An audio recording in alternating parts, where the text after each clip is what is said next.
आंतरराष्ट्रीय बाजारामध्ये वाढलेले साखरेचे दर, त्याचा झालेला देशांतर्गत बाजारावरचा परिणाम आणि इथेनॉलमधून कारखान्यांना मिळणारं उत्पन्न हे गृहीत धरून आधीच आम्ही यावर्षी आंदोलन करून एका टना पाठीमागे जवळपास 250 ते 300 रुपये साखर कारखान्यांच्याकडून ज्यादा वसूल केलेले आहेत.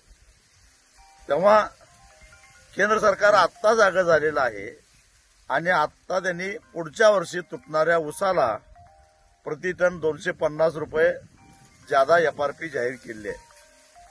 परंतु जर का बाजारातले साखरेचे भाव अजून वाढले, इथेनॉलचे खरेदीचे दर अजून वाढले, तर 250 रुपये सुद्धा आम्ही समाधान मानणार नाही.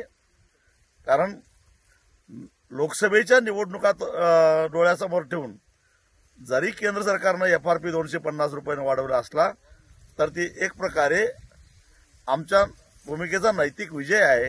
कारण यावर्षीच्या उसालाच आम्ही 250 रुपये वाढवून घेतलेले आहेत.